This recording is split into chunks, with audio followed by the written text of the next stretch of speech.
Leave her there. She ain't worth saving. That's what a rich woman said while a girl lay unconscious of 40 people who'd known her name since she was 6 years old.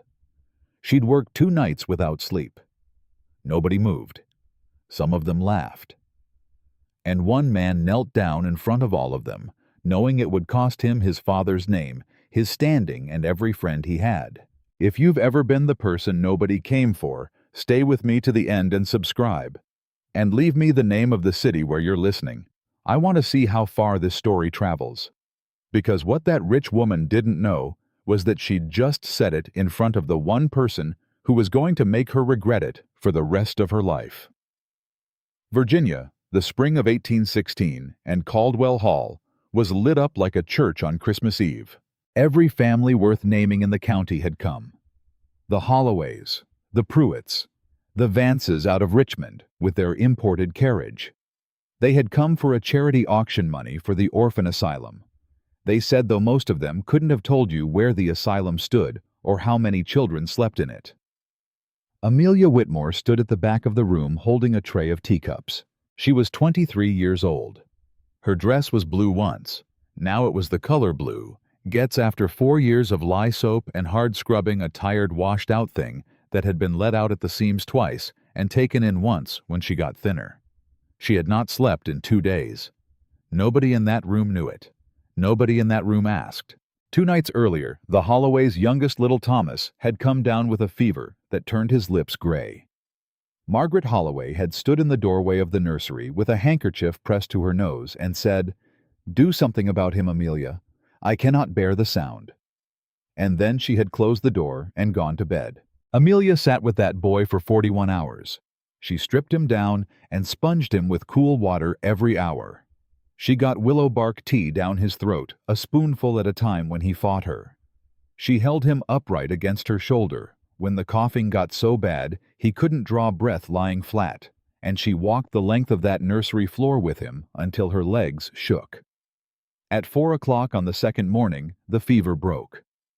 The boy opened his eyes and said, "Amelia." "I'm here, sweetheart." "I had a bad dream." "I know you did. It's over now." He fell asleep against her neck.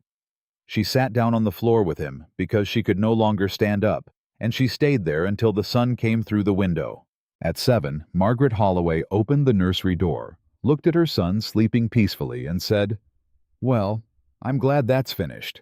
You'll need to press my gray silk for the auction, the good one, not the one with the tear. And do try to make yourself presentable, Amelia. There will be people there." Amelia said, "Yes, ma'am." That was all. That was the whole of it. No one at Caldwell Hall that night knew what those hands holding the tea tray had done. No one had asked. No one would. Near the fireplace, Cordelia Vance was holding court with her fan. "That one there," she said, and tipped the fan an inch toward the back of the room, the tall one with the tray. "Wasn't she a Whitmore?" "She was," said the woman beside her. "Well," Cordelia's mouth curled, "how the mighty do come down. Her father lost everything, I heard. Her father lost everything, and then he had the poor taste to die of it." Cordelia snapped the fan shut. "Margaret took her in out of charity. Christian duty. And what does the girl do? Walks around this county with her chin up like she still owed something." "Does she?" "She reads," Cordelia said in the tone another woman might have used to say she steals. "Books, Margaret's told me. Sits up at night with a candle reading books that don't belong to her." The other woman made a small shocked sound. "She is only a servant," Cordelia said. "Whatever her name used to be. And the sooner she learns to carry herself like one, the easier her life will go." Amelia heard it. That's the part people never understand about being invisible. You are not deaf. You hear every word. They say it 3 feet from your face because they have decided you're a piece of furniture, and furniture doesn't have feelings that need protecting. She kept her eyes on the tray. She kept her hands steady. She'd had 4 years of practice. William Caldwell was not supposed to be in that room. It was his house, his by inheritance, 6 months now since his father was buried, but it had never once felt like his. He had spent the whole evening standing at the edge of things with a glass in his hand, listening to men he'd known since boyhood talk about tobacco prices and the price of men, and feeling something in his chest go slowly cold. At 9:30, he set the glass down and made for the side hall.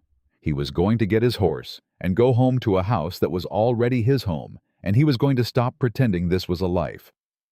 He was 6 steps from the door when he heard the crash. Amelia had made it as far as the second step of the front landing. Her vision had been going gray at the edges for the better part of an hour. That swimming, sliding feeling that comes when a body has been running on nothing but will for 2 days and the will finally runs out. She felt it start to go, and she did the thing she'd trained herself to do. She turned her body to protect the tray. 41 hours without sleep, and the last thought in her head was, "Don't break Mrs. Caldwell's china." The tray went anyway. 12 cups and a porcelain pot exploded across the stone. Amelia went down the steps sideways and hit the flagstone landing with her shoulder, and then her temple, and lay still. The room went quiet all at once, that ugly, curious quiet a crowd makes when something has happened, and no one has yet decided how to feel about it. 40 people looked at a woman lying on cold stone. Nobody moved. A young man near the door took a half step forward. His mother's hand closed around his arm, and he stopped. Blood was coming from Amelia's temple, thin and dark, spreading into the seam between 2 flagstones. And into that silence, clear as a bell, Cordelia Vance said, "Leave her there. She's not worth saving." Somebody laughed. That's the detail William Caldwell carried to the end of his life, not the words. He'd heard cruel words before. The county was thick with them. It was the laugh, that easy, comfortable little ripple of amusement, 3 or 4 voices joining in the sound of people who were entirely at peace with what they had just heard. "She'll get up when she's ready," Cordelia said. "They always do. It's an appeal for attention, and I'll not reward it." "Someone ought to fetch a mop," said a man by the fireplace. "The floor is ruined." "The floor is ruined," Cordelia agreed. "The floor is ruined." That's what 40 people had to say about a woman bleeding at their feet. The crowd heard the boot heels before they saw him. William Caldwell came through that room, and people got out of his way without deciding to. He was not a large man, and he was not a loud one.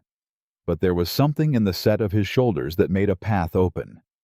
He knelt down on the wet stone in a suit worth more than Amelia would earn in 3 years, and he put 2 fingers against her throat. Pulse. Fast, thin, but there. "Ma'am?" His voice was low. "Ma'am, can you hear me?" Nothing. He turned her head with a care that seemed strange in a man that size, and he saw the split at her temple, and he saw something else. He saw her hands. The knuckles were cracked. The palms were red and raw, and the skin had split across the base of 2 fingers. Lye burns. Hot water burns. The hands of someone who had been scrubbing and hauling and wringing for days on end. He'd shaken 1,000 hands in that county, soft ones, most of them. "Mr. Caldwell." He looked up. Cordelia Vance had come 3 steps closer, close enough to be heard, not close enough to be involved. She was looking at him with an expression of genuine baffled concern. "Mr. Caldwell, why would you touch someone like her?" William did not answer right away. He looked past Cordelia at the room, at Judge Pruitt, who had stood up at his father's funeral and called him a man of principle. At Margaret Holloway standing beside the punch table, with her hands folded, watching the woman who had saved her son's life bleed on the floor and doing absolutely nothing about it. At the young man by the door, whose mother still had a grip on his arm. 40 faces. Every one of them waiting to see what he would decide so they'd know what to think. And William Caldwell understood something in that moment that changed the whole direction of his life. These people were not monsters. That would have been easier. They were ordinary. They went to church. They loved their children. They gave money to orphan asylums. They had simply agreed, all of them together, that certain human beings did not count. And once you agree to that, you can stand in a lit room with a glass in your hand and watch a woman bleed and feel nothing at all. "Because she is a person," he said. Nobody had an answer for that. He shrugged out of his coat and laid it over her. Then he got his arms under her, one behind her shoulders, one beneath her knees, and he stood up with her, and God help him, she weighed nothing. She weighed less than a sack of feed. He had a moment of pure vertigo holding her, realizing how long she must have been giving away food she needed. "Mr. Caldwell?" Judge Pruitt cleared his throat. "You're making a scene." "No, sir," William said. "You made the scene. I'm just the only one standing in it."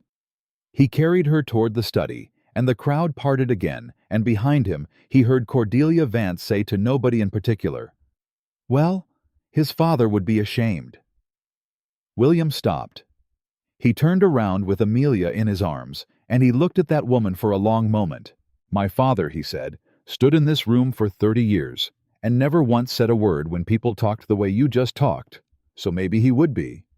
I've been thinking on my father a good deal lately, ma'am, and I've come around to the notion that I don't want to be him." He walked out. She came to in the study with her head in his coat and a fire going, and the first thing she did was try to get up. "Easy." William's hand was on her shoulder. "You're all right. You went down hard." Amelia's eyes went to the door, then to his face, then to the coat over her, the good broadcloth, the wool worth a month's wages, and he watched something like panic go through her. "Please put me down, sir." Her voice was cracked and small. "I don't want to cause trouble." William went very still. "You've got a cut on your head," he said carefully, "and your hands are torn up. Tell me the last time you slept." "I'm fine." "That's not what I asked." "Sir, please." She was trying to get her elbows under her. "Mrs. Holloway will be looking for me. If she finds I've made a disturbance. There's blood on my floor and 12 broken cups, and you're worried about making a disturbance. I'll pay for the cups." She said it fast, like she'd been rehearsing it since before she opened her eyes.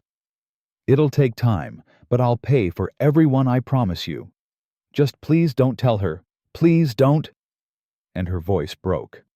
Not on the pain, not on the blood, not on the humiliation, not on the fact that 40 people she'd known her whole life had stood there and watched her go down and laughed about it. On the china.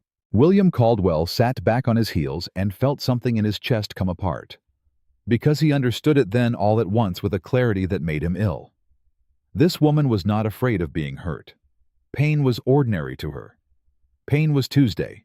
She was afraid of taking up space, of costing somebody something, of being an inconvenience. Somewhere along the way, over years, somebody had taught her that her existence was a debt she was working off, and she had believed it so completely that lying on a stone floor with her skull split open, the only thing that frightened her was the possibility that she had been a bother.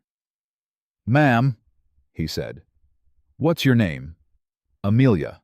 Amelia Whitmore." "Miss Whitmore." He leaned forward so she'd have to look at him. "I want you to hear me. Nobody's going to make you pay for those cups. Not tonight, not ever. But, and I want you to hear this too, because I reckon it's been a while since anybody said it out loud." She waited. "You are not trouble." Amelia Whitmore looked at him, and then her face did something that William was not prepared for. It didn't crumple. It didn't collapse into tears. It went blank, wiped clean. The look of somebody who's been handed a word in a language they used to speak as a child and can no longer translate. "I don't—" She stopped, started again. "Sir, I don't understand." "I know," he said. "That's about the saddest thing I've heard in my life." And in the front hall, 40 people were putting on their coats and calling for their carriages and agreeing with one another that it had been a very strange evening, and that the Caldwell boy had always been a little peculiar, and that the floor was going to need seeing to. None of them knew that the entire county had just changed direction, and that it had happened on a set of stone steps in the space of about 90 seconds, because one man decided a woman was worth kneeling down for. Part Mott opening, leave her there. She's not worth saving. Không đến 25 phút Virginia, 1816. Một buổi đấu giá từ thiện của giới thượng lưu. Toàn bộ tầng lớp giàu có trong vùng tập trung tại Caldwell Hall. Amelia Whitmore đứng ở cuối căn phòng. Cô mặc chiếc váy xanh đã cũ. Cô vừa hoàn thành việc chăm sóc một đứa trẻ bị sốt của gia đình Holloway. Nhưng không ai biết. Một người phụ nữ giàu có nói, "She is only a servant." Amelia mang một khay trà. Nhưng vì kiệt sức sau nhiều ngày làm việc, cô bất ngờ ngã xuống bậc thềm. Đám đông nhìn thấy, không ai bước tới. Một quý bà nói, "Leave her there, she's not worth saving." Một vài người cười. William Caldwell đứng phía xa. Anh vốn chỉ định rời khỏi buổi tiệc, nhưng anh nhìn thấy một cô gái nằm trên nền đá lạnh. Một đám đông đang quay đi. Anh bước tới. Mọi người im lặng. William quỳ xuống. Đồ Amelia lên. Một người nói, "Mr. Caldwell, why would you touch someone like her?" Anh nhìn họ và trả lời, "Because she is a person." Anh cởi áo khoác đặt lên người cô. Amelia tính lại trong vòng tay anh. Câu đầu tiên cô nói, "Please put me down, sir. I don't want to cause trouble." William nhìn cô. Nhận ra điều đau lòng nhất, cô không sợ đau. Cô chỉ sợ làm phiền người khác. Anh nói, "You are not trouble." Và lần đầu tiên sau nhiều năm, có người nói điều đó với cô. Part 2. Rising Action. The Woman Everyone Ignored 25 đến 60 phút. William đưa Amelia đến Caldwell Estate để hồi phục. Anh phát hiện cô không phải người hầu bình thường. Cô biết chữa bệnh, biết đọc sách, có khả năng quản lý. Trong khi đó, Margaret Holloway tức giận. Bởi vì Amelia biết quá nhiều bí mật. William phát hiện gia đình Holloway đã giữ tiền thừa kế của Amelia. Nhưng Amelia không muốn trả thù. Cô chỉ nói, "I only wanted the chance to stand on my own." William bắt đầu thay đổi. Part 3 Climax. He chose her when the world turned away. 60 đến 100 phút. Tin đồn lan truyền. Người ta nói Amelia cố tình gây chú ý để lấy lòng William. Giới quý tộc quay lưng. Amelia quyết định rời đi. Cô nói, "Your name should not suffer because of me." William ngăn cô lại. Anh nói, "You think leaving protects me. But you are only disappearing because people taught you that your existence is a burden." And cô hôn. Không phải để cứu cô, mà vì anh yêu con người thật của cô. Part Bond Resolution. The truth cannot stay buried forever. 100 đến 115 phút. William điều tra. Anh tìm thấy hồ sơ thừa kế. Nhân chứng. Những người từng thấy Amelia bị đối xử bất công. Sự thật được công khai. Margaret bị buộc phải trả lại tài sản, nhưng Amelia không trả thù. Cô nói, "I do not want her suffering. I only wanted my life back." Part 5. Breakthrough. The woman who was not worth saving became the one who saved others. 115 đến 120 phút, Amelia kết hôn với William. Nhưng cô không trở thành người phụ nữ sống nhờ danh hiệu. Cô dùng tài sản của mình để mở nơi chăm sóc phụ nữ nghèo, đào tạo trẻ mồ côi, giúp những người bị bỏ quên. William nhận ra, ngày hôm đó, anh nghĩ mình cứu một cô gái, nhưng thực ra cô gái đó đã cứu anh khỏi trở thành một người chỉ biết sống cho danh tiếng. Câu kết. The greatest act of kindness was not saving someone everyone ignored. It was remembering that every forgotten person was worth saving. Bạn là một người viết kịch bản triệu view YouTube chuyên nghiệp. Dựa vào phân tích trên và tiêu đề "Leave her there, she's not worth saving, they said, he took her hand instead." Việt cho đối tượng khán giả nữ trên 55 tuổi quốc gia Mỹ. Dựa trên dàn ý dữ liệu trên khắc phục điểm yếu dữ và phát triển những điểm mạnh. Hãy viết câu chuyện trên thành 5 phần mở đầu. Diễn biến tăng dần cao trào giải quyết bột phá và viết lại theo phong cách trên để câu chuyện hay hơn và kịch tính hơn. Phù hợp cho phần lồng tiếng YouTube dài 2 tiếng. Yêu cầu giữ nguyên bối cảnh của câu chuyện cũ. Bối cảnh câu chuyện cũ nhưng ở Mỹ khoảng năm 1810 đến 1820. Bắt đầu ngay Part 1. Viết một phần mở đầu dài khoảng 80 đến 100 từ. Mở đầu bằng một hook, cực mạnh hook, chính mở đầu hook bằng một câu nói thể hiện xung đột, gây sự tò mò và gian dữ cho người nghe bộc lộ hành động cảm xúc. Ngay lập tức tiết lộ xung đột ở tiêu đề. Sau đó chúng tôi mời khán giả đăng ký kênh và theo dõi câu chuyện của tôi đến cuối và bình luận về thành phố bạn đang xem, để tôi có thể xem câu chuyện của mình đã đi được bao xa. Sau đó, viết phần 1, mở đầu hook mạnh twist chính 5.500 đến 6.000 từ. Bằng tiếng Anh phong cách kể chuyện Mỹ-Hoa Kỳ, giống văn giàu cảm xúc chân thực và gần gũi. Viết phần 1 không mô tả canh tăng cường hành động và đối thoại, giảm mô tả tập trung vào hành động cảm xúc và tâm lý nhân vật, liên lạc nội dung với các phần tiếp theo và kết cấu câu chuyện. Tăng hội thoại để tăng kịch tính cho câu chuyện kể theo ngôi thứ 3, viết hoàn toàn bằng tiếng Anh. Kết thúc phần không giới thiệu phần sau. Lưu ý trả lời trong mục tin nhắn, không nhảy sang document và không mô tả cảnh. Lưu ý phong cách ngôn ngữ tổng thể ngắn gọn xúc tích, Western styles, đập mạnh cruel townspeople versus noble cowboy. Ngôn ngữ cơ thể, tipping hats, stepping forward, protective gestures. Từ ngữ thời kỳ Western, ma'am, Miss Reckon ain't dramatic pauses và emotional beats. Redemption arc rõ ràng. Bối cảnh fantasy romance lấy bối cảnh Old West khai thác rejection to acceptance trope, hướng đến khán giả tìm kiếm emotional validation và escapist entertainment.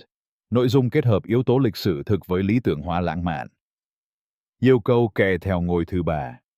Cần viết đủ số từ yêu cầu từ 5.500 đến 6.000. Show more. Leave her there. She ain't worth saving. That's what a rich woman said while a girl lay bleeding on cold stone in front of 40 people who'd known her name since she was 6 years old. Not one of them moved. Some of them laughed.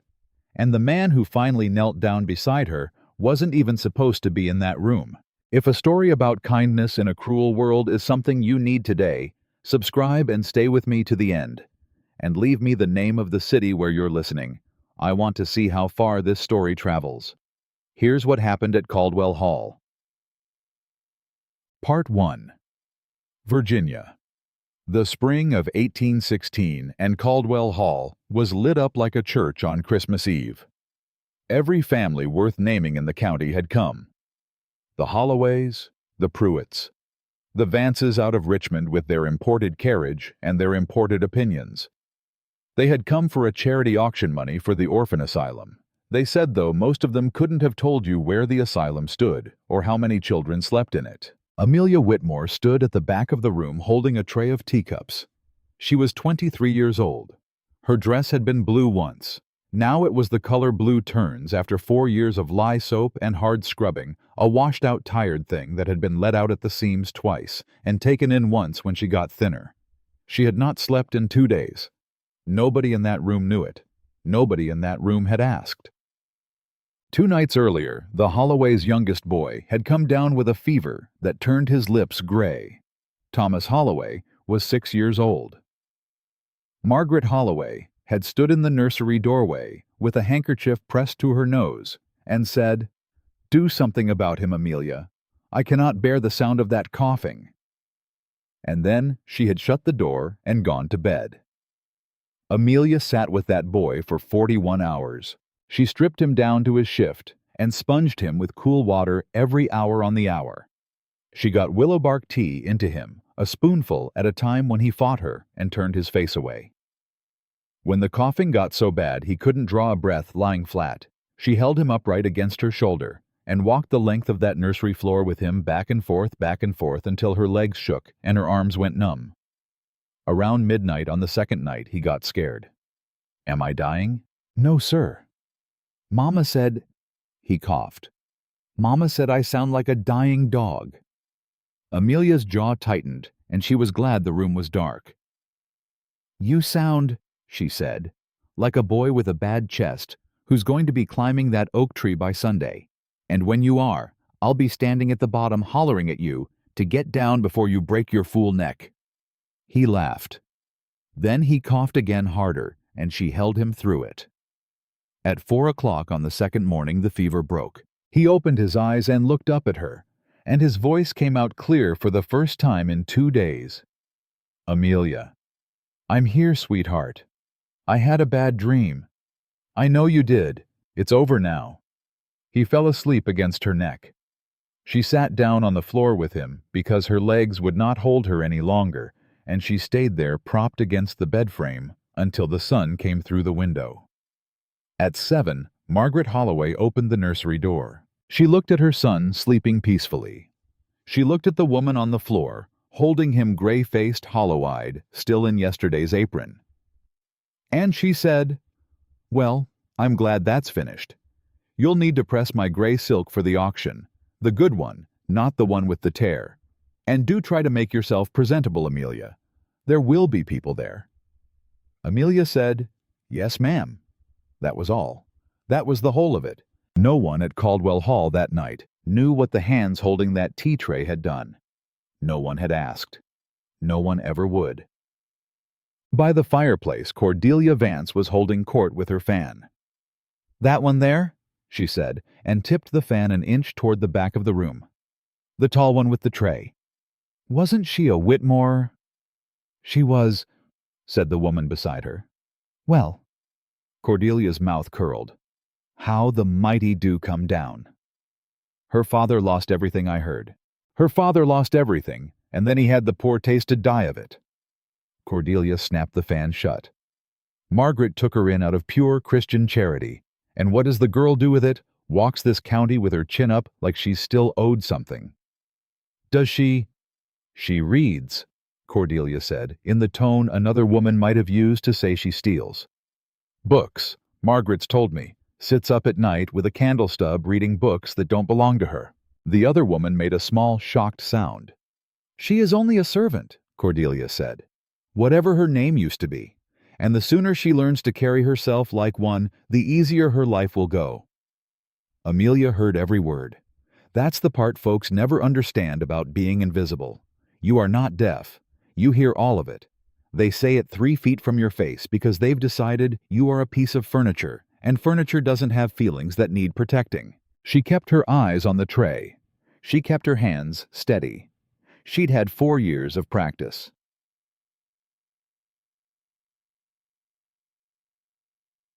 William Caldwell was not supposed to be in that room. It was his house, his by inheritance, 6 months now since they'd put his father in the ground, but it had never once felt like his. He'd spent the whole evening at the edge of things with a glass in his hand, listening to men he'd known since boyhood talk about tobacco prices, and the price of men, in the same tone of voice, and feeling something in his chest go slow and cold. Judge Pruitt had cornered him twice about a land parcel. Cordelia Vance had introduced him to a niece. At 9:30, he set the glass down on a side table and made for the hall.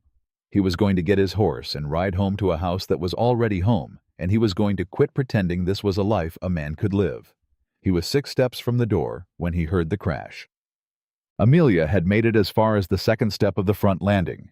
Her vision had been going gray at the edges for the better part of an hour. That swimming. Sliding feeling that comes when a body has been running on nothing but will, and the will finally runs dry. She felt it start to go, and she did the thing she'd trained herself to do. She turned her body to protect the tray. 41 hours without sleep. Blood pressure bottoming out, and the last clear thought in her head was, "Don't break Mrs. Caldwell's china." The tray went anyway. 12 cups and a porcelain pot exploded across the flagstone. Amelia went down the steps sideways and hit the landing with her shoulder, then her temple, and lay still. The room went quiet all at once, that ugly, curious quiet a crowd makes when something has happened, and nobody has decided yet how they're supposed to feel about it. 40 people looked at a woman lying on cold stone. Nobody moved. A young man near the door took a half step forward. His mother's hand closed on his arm, and he stopped. Blood was coming from Amelia's temple, thin and dark, running into the seam between 2 flagstones. And into that silence, clear as a church bell. Cordelia Vance said, "Leave her there. She's not worth saving." Somebody laughed. That's the detail William Caldwell carried with him to the end of his life. Not the words he'd heard, cruel words, before the county was thick with them. It was the laugh. That easy, comfortable little ripple, 3 or 4 voices joining in the sound of people entirely at peace with what they had just heard. "She'll get up when she's ready," Cordelia said. "They always do. It's an appeal for attention, and I'll not reward it. "Someone ought to fetch a mop," said a man by the fireplace. "The floor's ruined." "The floor is ruined," Cordelia agreed. "The floor is ruined." That was what 40 people had to say about a woman bleeding at their feet. They heard the boot heels before they saw him. William Caldwell came through that room and people got out of his way without ever deciding to. He wasn't a large man and he wasn't a loud one. But there was something in the set of his shoulders that opened a path. He went down on one knee on the wet stone in a coat worth more than Amelia would earn in 3 years, and he put 2 fingers against her throat. Pulse. Fast, thin, but there. "Ma'am?" His voice was low. "Ma'am, can you hear me?" Nothing. He turned her head with a care that looked strange in a man his size, and he saw the split at her temple. And then he saw something else. He saw her hands. The knuckles were cracked open. The palms were red and raw, the skin split across the base of 2 fingers. Lye burns, scald marks. The hands of somebody who'd been scrubbing and hauling and wringing for days without stopping. He had shaken 1,000 hands in that county. Soft ones, most of them. "Mr. Caldwell?" He looked up.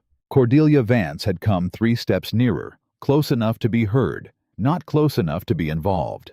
She was looking down at him with an expression of honest, baffled concern. "Mr. Caldwell, why would you touch someone like her?" William did not answer right away. He looked past Cordelia at the room, at Judge Pruitt, who had stood up at his father's funeral and called him a man of principle, at Margaret Holloway, standing by the punch table, with her hands folded neat in front of her, watching the woman who had saved her son's life bleed on the floor and doing nothing at all, at the young man by the door whose mother still had hold of his arm. 40 faces, every one of them waiting to see what he decided so they'd know what to think. And William Caldwell understood something in that moment that turned his whole life a different direction. These people were not monsters. That would have been easier. They were ordinary. They went to church on Sunday. They loved their children. They gave money to orphan asylums. They had simply agreed, all of them together, that certain human beings did not count. And once you agree to a thing like that, you can stand in a bright, warm room with a glass in your hand and watch a woman bleed and feel nothing whatsoever. "Because she is a person," he said. Nobody in that room had an answer for it. He shrugged out of his coat and laid it over her. Then he got his arms under her, one behind her shoulders, one beneath her knees, and stood up with her. And God help him, she weighed nothing. She weighed less than a sack of feed. He nearly lost his balance from the surprise of it, and standing there with her in his arms, he did the arithmetic he did not want to do. How many months? How many meals given away? How long a woman had been getting smaller in a house full of people who never once looked at her long enough to notice. "Mr. Caldwell?" Judge Pruitt cleared his throat. "You are making a scene." "No, sir," William said. "You made the scene. I'm just the only one standing in it." He turned for the study, and the crowd parted again, and behind him he heard Cordelia Vance say to nobody in particular, "Well, his father would be ashamed." William stopped. He turned around with Amelia in his arms, and he looked at that woman for a long moment. "My father," he said, "stood in this room for 30 years and never said one word when folks talked the way you just talked. So maybe he would be. I've been thinking a great deal on my father lately, ma'am, and I've come around to the notion that I don't much want to be him." He walked out. What? The study door shut, and the noise of the hall dropped away behind it. He laid her on the settee by the fire and folded his coat under her head. Then he went to the door, opened it, and found the housekeeper already coming down the hall at a run. "Mrs. Pierce? Hot water, clean linen, and the brandy." "Yes, sir. Is she?" "Alive. Hurry." She hurried. William came back and knelt down by the settee, and for the first time he really looked at Amelia Whitmore's face. He knew it. That was the thing that hit him sideways. He knew this face. 16 years old at the Pruitt wedding, in a good dress, laughing at something her father said. 14, and mortified at a Christmas dance because a boy had asked her to stand up with him. 9 years old and skinny and shouting at somebody's brother across a lawn. Whitmore. Of course. Robert Whitmore's girl. They had been guests in this house. Her father had stood in the front hall shaking hands with William's father. And tonight she was bleeding on their steps, and 40 people had voted by doing nothing that this was the correct outcome. Her eyelids moved. "Easy," he said. "Easy now, ma'am. You're all right." Her eyes opened, and they went first to the ceiling, then the fire, then to him, and then straight to the door. She tried to sit up. "Whoa, no." He got a hand on her shoulder. "Lie still. You went down hard." She looked down at herself. At the coat over her. Good broadcloth black wool worth a month's wages. And William watched pure panic go through her. "Please put me down, sir." Her voice came out cracked and small. "I don't want to cause trouble." He went very still. "There's a cut on your head," he said carefully. "Your hands are torn to pieces. When's the last time you slept?" "I'm fine." "That ain't what I asked." "Sir, please." She was trying to get her elbows under her. "Mrs. Holloway will be looking for me. If she finds I've made a disturbance." "There is blood on my floor and 12 broken cups in my front hall, and you are worried about a disturbance." "I'll pay for the cups."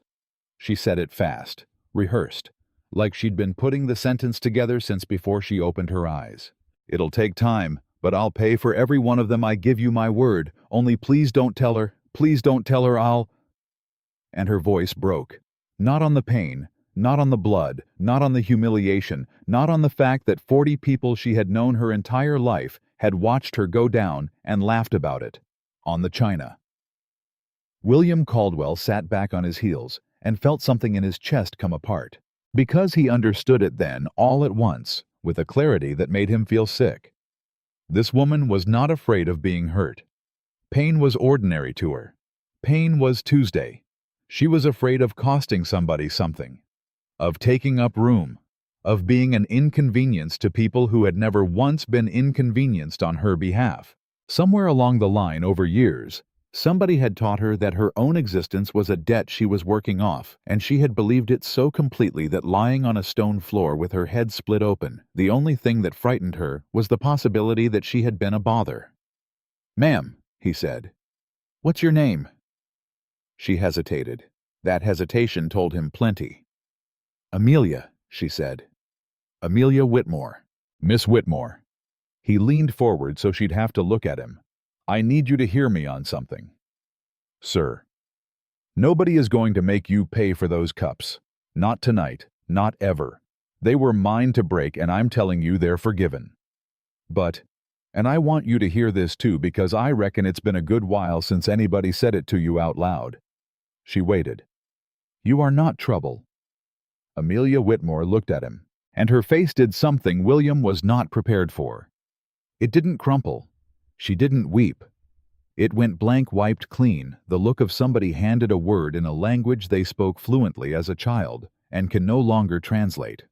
"I don't—" She stopped, started over. "Sir, I don't understand." "I know," he said. "And that's about the saddest thing I've heard in my whole life." Mrs. Pierce came in with the basin and the linen, and William stood back and let her work. The housekeeper cleaned the temple cut with a gentleness that surprised him, and while she worked, she talked low, steady the way you'd talk to a spooked horse. "You're the Whitmore girl." "Yes, ma'am." "I thought so. I remember your mother. She had a laugh on her you could hear from the drive." Amelia's eyes came up and something moved behind them. "You remember my mother?" "I do. She sat in this very room once and told me my apple cake was better than anything she'd had in Richmond." Mrs. Pierce wrung out the cloth. "Hold still, child." Amelia held still, and William, standing by the fire, watched a woman who had not flinched at a split skull get undone completely by the news that somebody had remembered her mother's laugh. She turned her face toward the fire so nobody would see it.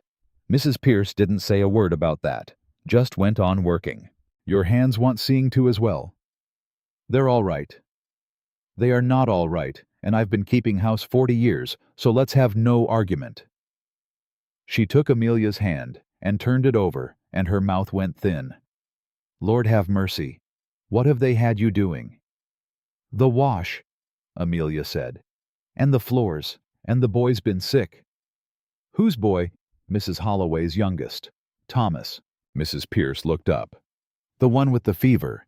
The whole county's been talking about that child. They said he'd not last the week." "His fever broke this morning," Amelia said. "How?" Amelia was quiet. "Miss Whitmore," William said from the fire. "How?" "Willow bark," she said. "Cool water every hour. And I kept him sitting up. He couldn't breathe lying flat." A pause. "He's 6. He was scared. So I held him." "For how long?" "Sir, how long did you hold that boy?" Amelia looked at the ceiling. She was doing sums. "2 nights," she said finally. "Some of the days." The room was very quiet. "2 nights," William repeated. "Yes, sir." "And then Mrs. Holloway sent you here to carry tea. She needed her gray silk pressed, sir. There were people coming." William turned around and put both hands on the mantel and stood there for a while, looking into the fire, because he did not trust what his face was doing. Behind him, Mrs. Pierce said quietly, "Sit up now, child. Take a little of this brandy." "I mustn't. Mrs. Holloway doesn't allow—" "Mrs. Holloway," said Mrs. Pierce, "is in my front hall eating my lemon cakes while you lie here with your head opened up. Drink the brandy." Amelia drank the brandy. Aunt. The study door opened without a knock. Margaret Holloway stood in it, and she had arranged her face into something that was almost concern and did not fit her at all. "There you are!" Straight past William, straight to the settee. "Amelia, really, what a display!" Amelia was up on her elbow before anyone could stop her. "Ma'am, I'm sorry, I'll pay for the—" "Of course you will." Margaret's smile was thin. "Mr. Caldwell, I am mortified, truly. The girl has always been dramatic. Her father was the same way, God rest him. Everything a performance. Mrs. Holloway. And I do hope you won't judge the household by it. I've been more than patient with her, more than most would be, and this is what—" "Mrs. Holloway." Something in his voice stopped her. "Your son," William said. "Thomas? How is he?" Margaret blinked.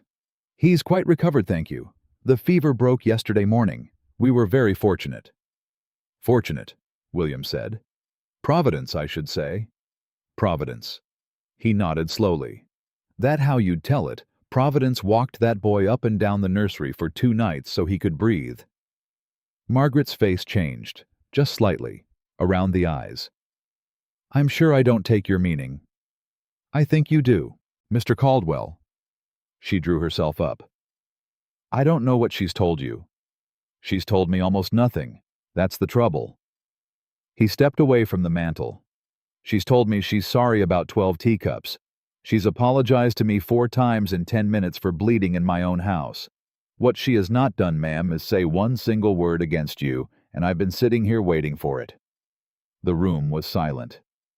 "She's not going back tonight," he said. Margaret's chin came up. "I beg your pardon?" "She's got a head wound, and she hasn't slept in 2 days. She stays here until she's fit. She is my servant." "She is a woman with a split skull," William said. "And this is my house, and I've made my decision. And what am I to tell people?" "Ma'am, you can tell them whatever helps you sleep," he said. "You've had 4 years of practice." Margaret Holloway went white. She looked at Amelia, one hard, flat look, the kind that carries a whole conversation for 2 people who know each other, and Amelia dropped her eyes to her hands. "Very well," Margaret said. "One night. I'll send the trap in the morning." "Don't trouble yourself. I've got a trap." She left. The door didn't quite slam. "Jag." Amelia sat very still on the settee. "Sir," she said, "you shouldn't have done that." "I know. You don't understand. She'll—" She stopped. Started again carefully the way a person picks a path over ice. "She has a long memory." I imagine she does. Mr. Caldwell? She looked up at him, and her eyes were clear now, and there was something in them that had not been there 10 minutes ago. Not gratitude. Fear, but sharper. Fear with a reason in it. There are things in that house I know about. Things she'd rather I didn't. William went still. What things? Amelia opened her mouth. Then she closed it, and he watched 4 years of training come down over her face like a shutter. Nothing, sir. I'm tired. I'm talking foolishness. Miss Whitmore. Thank you for the coat, she said, and for the brandy, and for... Her voice caught just barely. For coming down the steps. He looked at her a long moment. Get some sleep, ma'am, he said. We'll talk in the morning. Yes, sir. And Miss Whitmore. She looked up. That thing I said, about you not being trouble. He picked his hat up off the desk and turned it once in his hands. I meant it. I'll likely have to say it more than once before it takes. I'm prepared for that. Amelia Whitmore didn't answer, but she watched him all the way to the door, and after it closed, she sat there in the firelight with her bandaged hands in her lap for a long, long time. Out in the front hall, the last of them were calling for their carriages. Judge Pruitt allowed that the Caldwell boy had always been a bit peculiar and had likely got it from his mother's side. Cordelia Vance observed that a man of property could not go around picking servants up off floors without inviting comment. Somebody said again that the floor was going to need seeing to. Not one of them said her name. Not one of them knew that the whole direction of that county had just changed, that it had happened on a set of stone steps in the space of about 90 seconds, because one man decided a woman was worth kneeling down for. And upstairs, in a borrowed bed with a bandage on her temple, and a stranger's kindness sitting in her chest like something swallowed wrong.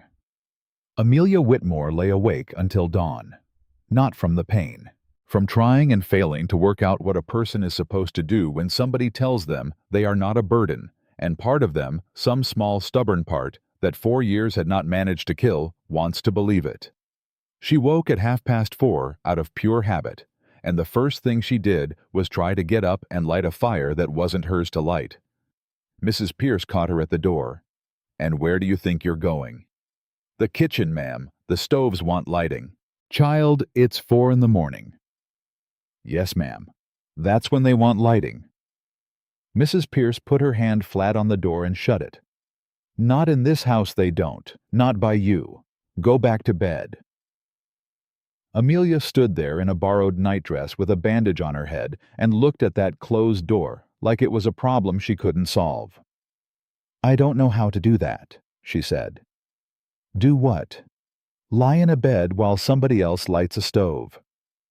Mrs. Pierce's face did something complicated. Then you'll learn, she said. Same as everybody else learns things. Badly and slow and complaining the whole way. Now get. Amelia got.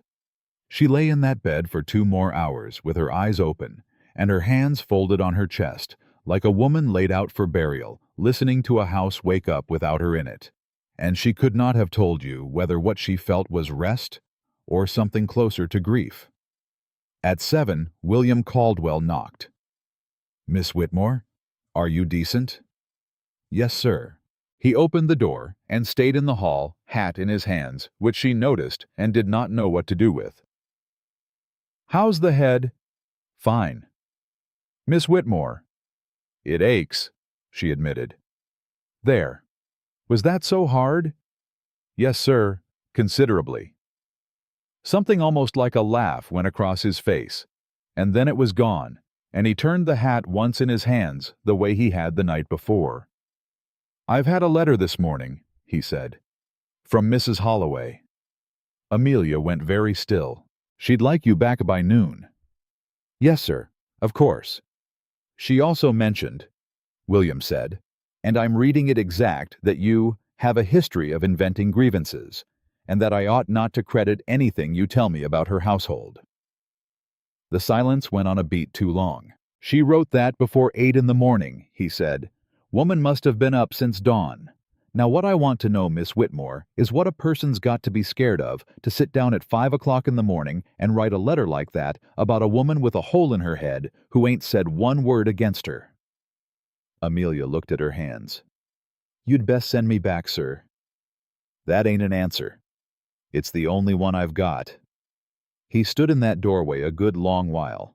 "All right," he said finally. "Dr. Boyd's coming out at 9 to look at that head. After he's gone, you can go back to the Holloways if that's what you want. But you'll go back fed, and you'll go back with your hands wrapped proper, and if anybody's got an argument with that, they can bring it to me." "Yes, sir." "And Miss Whitmore." He put the hat on. "Anybody in this house asks you to do a lick of work today, you send them to me, and I'll have words with them." He was halfway down the hall when she said, "Sir." He turned. "Thomas Holloway," she said. "The boy.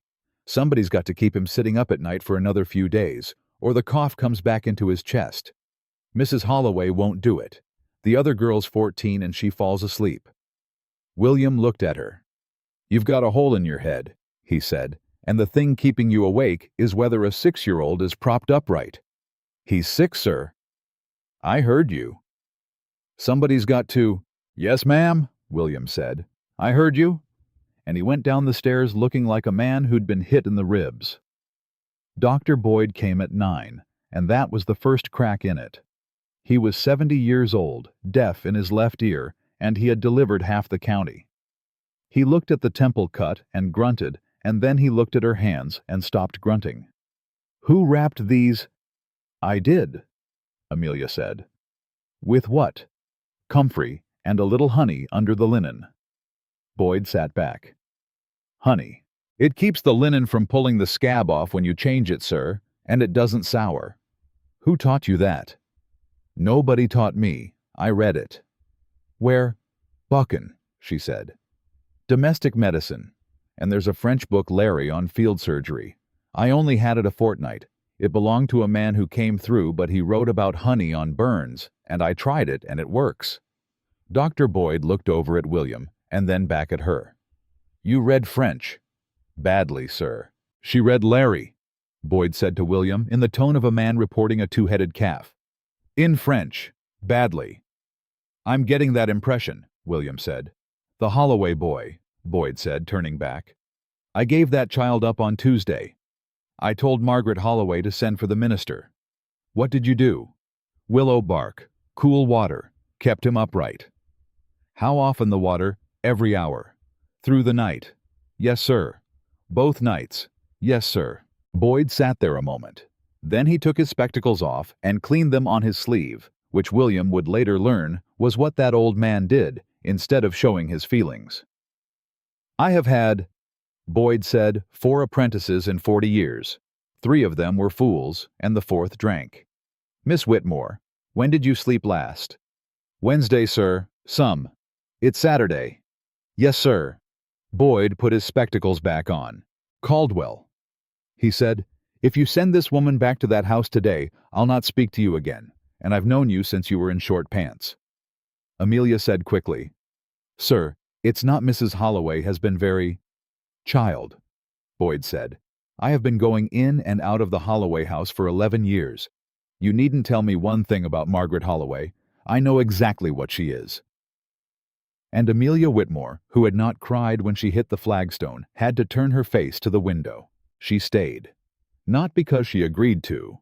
William simply never sent the trap, and by 2 o'clock a note had gone to the Holloways saying Dr. Boyd forbade the journey, which was true, and by 4 Margaret Holloway had sent back a reply so polite it left frost on the paper. And then the thing started that nobody had planned. Amelia could not sit still. She lasted a day and a half. On the second afternoon, Mrs. Pierce found her in the still room with her sleeves pushed up and every jar off the shelf. "What in the name of heaven? Your comfrey's gone to mold, ma'am, and somebody's put the whorehound where the sage ought to be, and this—" She held up a stoppered bottle. "This is laudanum with no label on it, sitting at the height of a child's hand." Mrs. Pierce opened her mouth and shut it. "Well," she said, "it ain't been gone through since the old Mrs. Caldwell died." "I thought as much. That was 9 years ago." "I know," Amelia said. "The dates are on the tags. Whoever kept it beautifully. Then it just stopped. Mrs. Pierce stood in that doorway and looked at a woman she'd known for 2 days going through a dead woman's medicine shelf with her hands wrapped in linen, and she said, "Don't you dare stop." By the end of the week, the still room was straight. The linen closet was inventoried, and Mrs. Pierce had come to William with a face like she was confessing to a crime. "Sir, she's been at the household books." William looked up. "She what?" "I gave her the ledger to keep her sitting down. She was carrying flour sacks, sir, with those hands, and I couldn't get her to stop, so I thought figures. Figures'll keep her in a chair." And Mrs. Pierce set the ledger on his desk and opened it. "She found £11.6 in your grain account, sir. The mill's been charging you the fine flour rate on the course for 2 years and change. And she's found the reason your candle costs jumped. You've been buying them in November, when everybody buys at Michaelmas prices when the old mistress used to buy in March." William looked at the columns. There were little notes in the margins in a small, careful hand, and each one ended with a question mark, as if the woman who wrote them had not felt entitled to make a statement.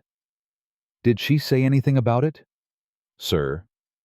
"When she found £11.6 of my money, did she say anything?"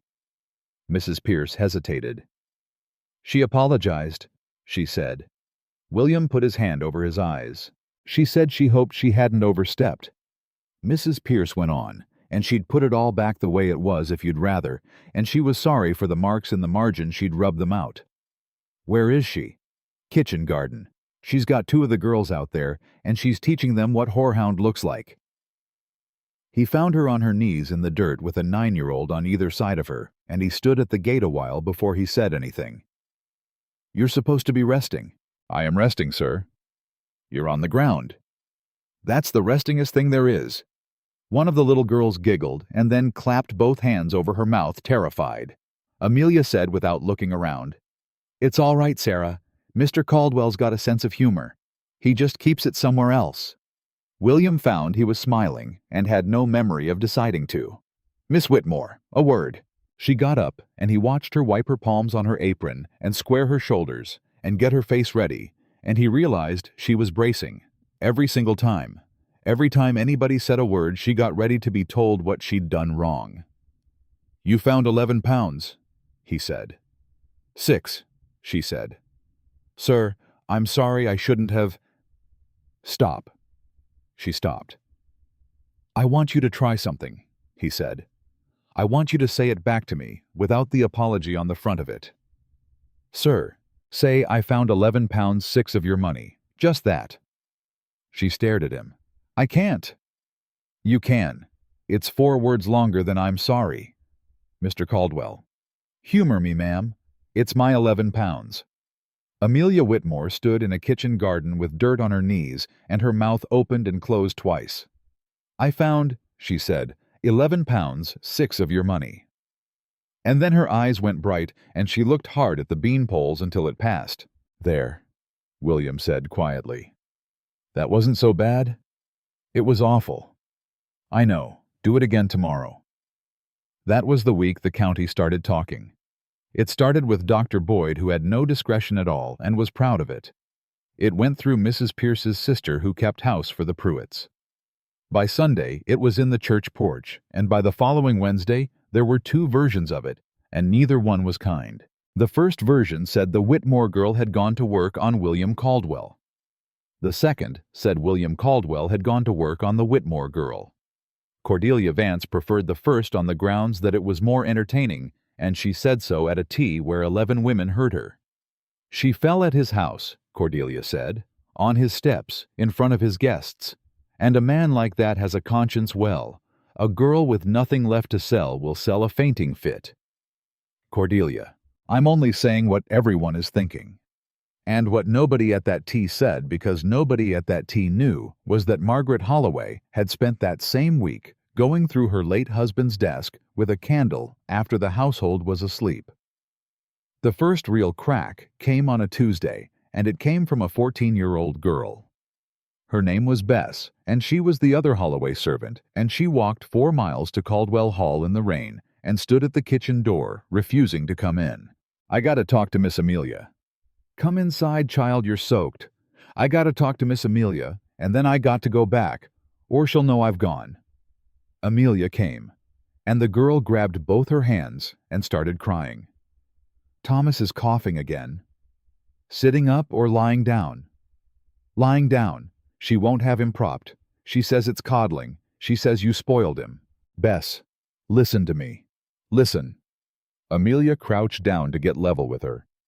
"Pillows won't do it," he slides. "Take the chair from the corner and turn it on its side in the bed and put the bolster over it. That'll hold him up all night. Can you do that?" "Yes." "Willow bark 2 spoons every 4 hours, not more. If his lips go gray, you send for Dr. Boyd, and you don't ask permission, you just send. Do you hear me?" "She'll whip me." "Then let her whip you and the boy lives. Bess, look at me. Can you do it?" The girl wiped her face and nodded, and then she said the thing that changed everything. "Miss Amelia, she's been in the master's desk. Every night this week. She burned something Sunday. I smelled it." Amelia's face went white. "Burned what?" "Papers. She's been going through the tin box, the one with your daddy's name on it." "What box?" "The tin box," Bess said. "The one she keeps under the bed with the key on her. The one she made me carry up from the cellar when the roof leaked. It's got WBUHIT on it, miss. I can read that much. I know it's your name." Amelia Whitmore stood up so fast she nearly went over. And William Caldwell, who had come to the kitchen door at the sound of crying and had been standing there for 30 seconds without either of them noticing, said, "What box?" She wouldn't tell him. That was the maddening part.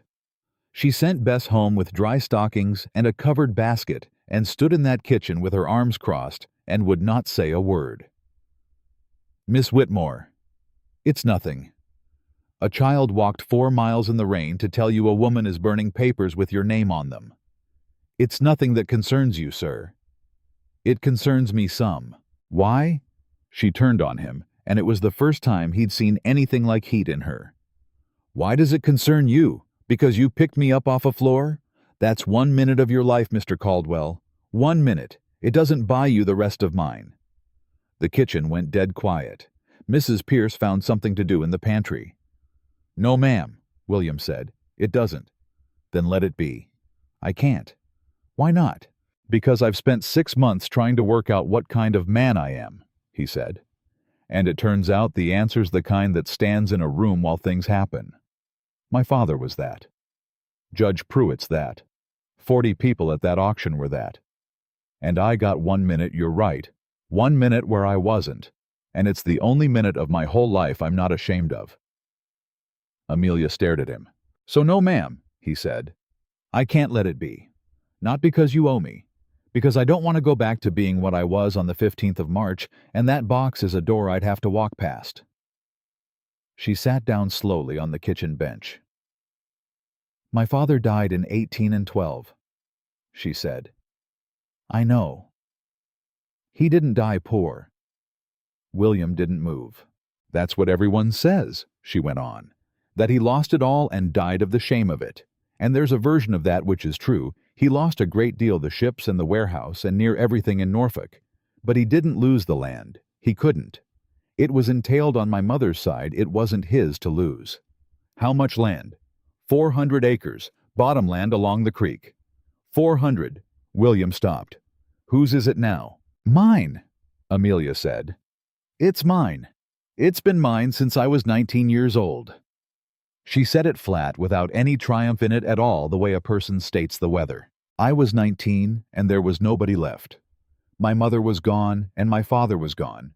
And there was a will, and I couldn't read a word of it. Not the legal part. I couldn't make sense of it, and I had no one to ask. And Margaret Holloway came to the funeral and put her arm around me and said, 'You'll come to us, child. We'll see to everything.' And you signed something." "I signed everything she put in front of me." Amelia's voice was very steady. "Everything. For 3 days I signed papers at that woman's kitchen table, and she told me it was so the taxes could be paid. And I was 19, and I hadn't eaten, and I believed her." "Miss Whitmore." William's voice had gone quiet. "Did she buy it off you?" "No, that's the thing." Amelia looked up. "That's the whole thing, sir. She never bought it. It can't be sold out of the bloodline, that's what the entail means. She's been farming it, 9 years. She takes the income, and she pays me £8 a year, and calls it wages, and calls the roof over my head charity. £8. Yes, sir. What's 400 acres of creek bottom bring in? Amelia said, £190 last year. I know because I did her books. William Caldwell put both hands on the kitchen table and leaned on it. You did her books. Somebody had to. You have been keeping the accounts, he said slowly, on your own stolen land. Yes, sir. For 9 years. Yes, sir. And you never said. And here, Amelia Whitmore did something that would sit in his chest for the rest of his life. She laughed. One short breath of a laugh entirely without humor. Said to who? She asked. Judge Pruitt. He dines there Thursdays. The minister. She pays for the roof of his church. Cordelia Vance. She shook her head. Sir, I was 19, and I had no money and no name left, and there was not one person in this county who would have taken my word over hers. Not one. I worked that out in the first year, and after that there was no point being angry about it, so I stopped. You stopped being angry. It's a luxury, Amelia said. Anger. You need somewhere to put it. That night, William Caldwell did not sleep. He sat in his father's study with the fire down to coals, and he thought about a room full of 40 people and about how many of them had known, not all of them, maybe not most, but some, and had said nothing, had eaten Margaret Holloway's lemon cakes and said nothing for 9 years. And at some point past 2 in the morning, he understood that he had been thinking about it wrong. That night hadn't been an accident. Amelia Whitmore hadn't collapsed on his steps because she was tired. She'd collapsed on his steps because a woman who owned 400 acres had been kept awake for 41 hours, nursing that woman's child, and then handed a tea tray. The fall was just the part everyone could see. In the morning, he sent for his attorney, and then he did something he'd have thought impossible a month earlier. He went and stood in the doorway of the still room where she was working, and he asked her permission. I can go to Richmond, he said. There'll be a copy of the will lodged with the county. And if it was ever proved, there's a record, and Bess says she's burning papers, which means there's papers left to burn. I can find it, Miss Whitmore. But it's your name and your father, and I'll not move an inch without you say so. Amelia set down the jar she was holding. What happens to her? He blinked. Ma'am. Margaret, if you prove it. What happens to her?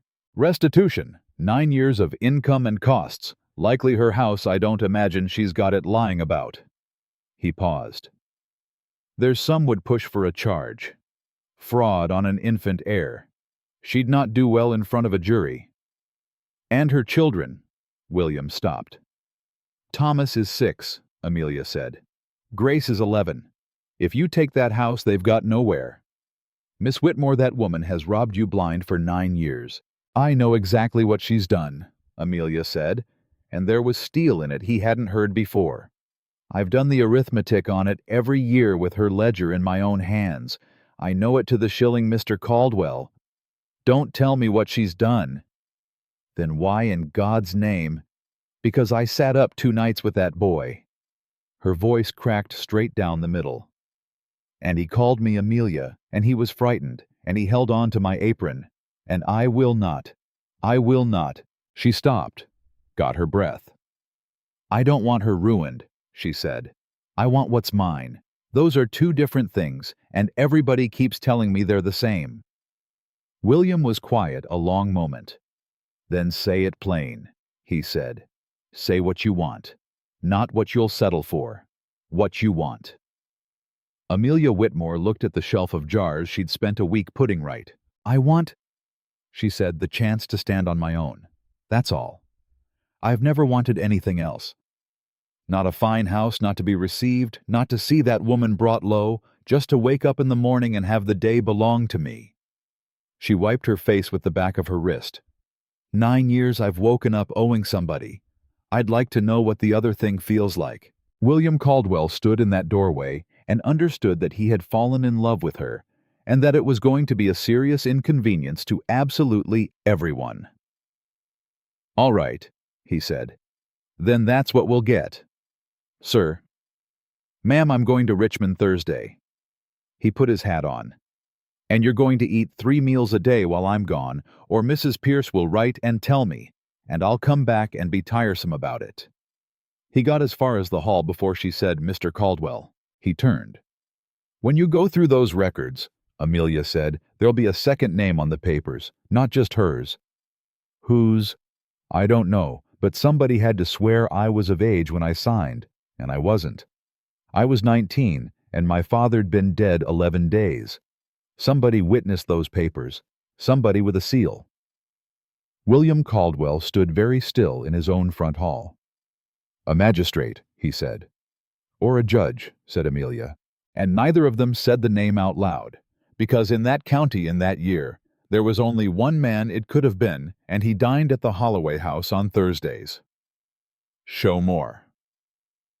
He never got to Richmond on Thursday. On Wednesday evening, a boy rode out from town with a letter, and William read it standing in his own hall and then read it again sitting down. It was from Judge Pruitt. It was 3 lines long. It invited Mr. Caldwell to call at his convenience regarding a matter of some delicacy touching a young woman presently under your roof, in which your good name is more exposed than you may realize. William went to Amelia in the still room and put it in her hands. She read it twice the way he had. "He knows you're going," she said. "Nobody knows I'm going but you and Mrs. Pierce and my attorney." "Then your attorney told somebody." William's jaw worked. "Ferris has had my family's business 30 years. "Yes, sir," Amelia said gently. "And where does he dine?" There it was. William took the letter back and folded it, and did not say anything for a while. "I'll go see him," he said. "Don't." "Miss Whitmore." "If you go, he'll offer you something, and whatever it is, he'll make it sound so reasonable you'll be halfway home before you notice you agreed." "You reckon I'm that easy?" "I reckon," Amelia said, "that he's been doing it for 30 years, and you've been doing this for 3 weeks. He went anyway. Judge Pruitt received him in a study that smelled of pipe smoke, and old paper poured 2 glasses of something amber, and did not sit down behind the desk. He sat in the chair beside William, which was its own kind of message. "Your father sat where you're sitting," he said. "More than once." "I imagine so." "He was a careful man." "He was." "William." Pruitt swirled the glass. "I'm going to be plain with you because I liked your father, and because I've known you since you were 7 years old and threw a rock through my window." "That was Robert Whitmore threw that rock." Pruitt smiled a little. "So it was." "You remember him then?" "I remember him very well." The smile stayed. The eyes didn't. "Which is why I asked you here. William, that girl in your house is a Whitmore, and the Whitmores were a fine family and a proud one, and pride is what killed her father. He borrowed against ships that weren't afloat. He signed notes he couldn't cover. And when it came apart, he left a 19-year-old girl with nothing but debt and a great many opinions about how the world had wronged her. You've a good memory for a family you've not mentioned in 9 years. "I mention them to you now," Pruitt said, "because that girl has been telling you a story. She's told me almost nothing." "Ah," Pruitt nodded slowly. "That's the clever way to do it." William set his glass down untouched. "Say what you mean, Judge." "I mean that Margaret Holloway took in a destitute orphan out of Christian duty and has fed and housed her for 9 years. And now that orphan sits in the finest house in the county, and the county is beginning to talk about property." He leaned forward. "William, think. If there were 400 acres, why has no one heard of them in 9 years? Why has she never gone to law? There's a courthouse 11 miles from here. It's been standing the whole time. Because she was 19 and she had no money and no name, and nobody in this county would have taken her word over Margaret Holloway's." William's voice was even. "That's what she told me, and sitting here, Judge, listening to you, I'd say she called it about right." Pruitt's face didn't change. That was the thing William would remember. It didn't change at all. You're fond of her. I respect her. That's worse. Pruitt sat back. William listened to an old man. You can keep her. Nobody in this county will say a word about a bachelor and a housekeeper. That's between you and your conscience, and it always has been. But if you go to Richmond and start pulling records out of a courthouse, you will not be able to put them back. You will be the man who called the whole county liars on the word of a servant. Your father built 40 years of standing and 11 miles of road. You'll spend it in a morning. And if I don't go, then nothing happens, Pruitt said pleasantly, which is what has been happening, very successfully, for 9 years. William stood up. Judge, he said, who witnessed those papers? The room got quiet. What papers? You know what papers. William, because a girl signed away 400 acres of entailed land 11 days after her daddy's funeral, and she was underage, and somebody had to swear she wasn't. He picked up his hat. That's not a courthouse question, sir. That's an arithmetic question. There were about 4 men in this county in 18 and 12, with a seal on their desk. 2 of them are dead. Judge Pruitt looked at him for a long moment. Go home, son, he said quietly. Please. And that please told William Caldwell everything he'd driven 11 miles to find out. He rode home fast, and he found the house lit up, and Mrs. Pierce standing on the steps with her hands twisted in her apron. She's gone. Gone where? Sir, there was a letter come not an hour after you left. Where is she? Her room's cleared. She left the dresses. She left everything you bought her, sir, folded up on the bed like she was ashamed of it, and she took the blue one she came in. William went up those stairs 3 at a time. The room was bare. The bed was made so tight you could have bounced a coin off it. And on the pillow was a sheet of paper in that small, careful hand, and beside it, weighted under a candlestick, 11 pounds and 6 shillings counted out in coin. He read the note standing up. Mr. Caldwell, you will hear things about me in the next fortnight. Some of them will be true. I did sign those papers. I did live 9 years in that house and say nothing. Whatever they say I am, I have been it, and I will not stand in your hall while you try to argue otherwise. Your name should not suffer because of me. I have very little left, sir, but I still have the choice of what I cost people, and I am choosing this. The 11 pounds 6 is yours. It was always yours. I only found it. Do not look for me. You have been kinder to me than anyone in 9 years, and I would rather remember it as it is than watch it get expensive. A. Whitmore. William Caldwell stood in that empty room and read it 3 times, and then he said a word Mrs. Pierce had never heard him say in his life. What was in the letter that came? I don't know, sir. She burned it. Who brought it? Holloway's stable boy. How long ago? 4 hours near enough. Sir, she took nothing, no food. She's got no money. She left it all on the bed. Get me a lantern. He found her at 11 o'clock at night, 4 miles down the Norfolk Road, sitting on a milestone with her bundle in her lap. She heard the horse and she didn't run, which somehow made it worse. She just stood up and squared her shoulders and got her face ready the way she'd been doing her whole life. He got down. He didn't come close. Ma'am, you shouldn't have come. I've had a real long day, Miss Whitmore, and I've been lied to twice by men I've known since childhood, so I'd take it kindly if you'd not make it 3. I haven't lied to you. No, he said. You've just left in the dark on a road with no money in it, which is a different thing, but it feels about the same from where I'm standing. Amelia's chin came up. What did the judge want? He wanted me to stop. And he said please, William said. Judge Pruitt has never said please to a living soul in this county. He said it to me tonight, and it was the closest thing to a confession I'm likely to get. Amelia closed her eyes. That's why I'm going. That's why you ought to stay. No, Mr. Caldwell, listen to me. She took a step toward him, and her voice was shaking now. That letter today, do you know what it said? It said there's a paper with my signature on it, agreeing I was of age. It said, if you go to Richmond, they'll not go after her, they'll go after me. Perjury. A woman swearing false to a magistrate. William went cold. That's a lie. Of course it's a lie. It doesn't matter. She laughed, and it was awful. Who signed it? I did.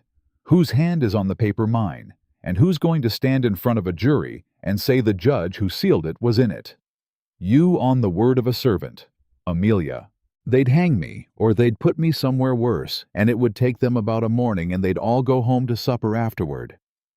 She was crying now and furious about it. And it wouldn't even be the worst part.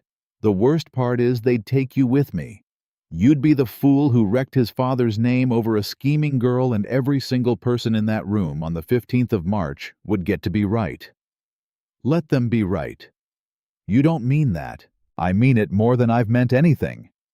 You've known me a month. 6 weeks, William said. And ma'am, in 6 weeks, I have watched you find money that wasn't yours and hand it back. I've watched you send a child 4 miles home with dry stockings. I've watched you refuse to ruin a woman who robbed you for 9 years because her boy held onto your apron. I don't need a jury. I've been sitting in the courtroom the whole time. Amelia Whitmore stood on a dark road with her bundle at her feet and could not answer him. You think leaving protects me, he said. It does. No, ma'am, it protects them. He came a step closer. Every one of them. If you walk to Norfolk tonight, Margaret Holloway keeps 400 acres. Judge Pruitt keeps his seal. Cordelia Vance keeps being right, and I go back to being a man who stands in rooms. You'd be doing them a favor and calling it a kindness to me. That's not, and here's the part that's going to sting, so brace up. His voice dropped. You are not leaving because you thought it through. You're leaving because somebody sent you a piece of paper, and your first instinct before you'd even read it twice was to get out of the way. Same as it was on my steps with that tea tray. Same as it's been for 9 years. She stared at him. Somebody taught you your whole existence is a bill somebody else has to pay, William said. And you learned it so well that when a woman threatens you, you don't fight her, and you don't run to me, you take yourself off the board. You call it protecting me. It ain't. It's the oldest habit you've got, and it's the only thing in you I can't stand. Amelia's mouth opened. Take it back, she said. No, ma'am. Take it back. No. And Amelia Whitmore, who had not raised her voice in 9 years, screamed at him on that road. Then what am I supposed to do? The horse spooked. William didn't move. You're supposed to stand still, he said. Just once. And let somebody else take the hit for you. She sat down on the milestone and put her face in her hands and cried the way people cry when a thing that has been held shut for 9 years comes open all at once. He let her. He didn't touch her. He stood there in the road holding a lantern like an idiot until she was done. Then she said muffled, I don't know how to let someone do that. I know. Nobody's ever... I know. She wiped her face and looked up, and her voice came out very small. Why are you doing this? And William Caldwell, who had rehearsed nothing, said, Because I want to marry you. Amelia went absolutely still. That's not... She stopped. You don't have to do that. I'm not asking you to rescue... Ma'am, I'd be obliged if you'd stop telling me what I'm doing, he said. You've been wrong about it twice tonight already.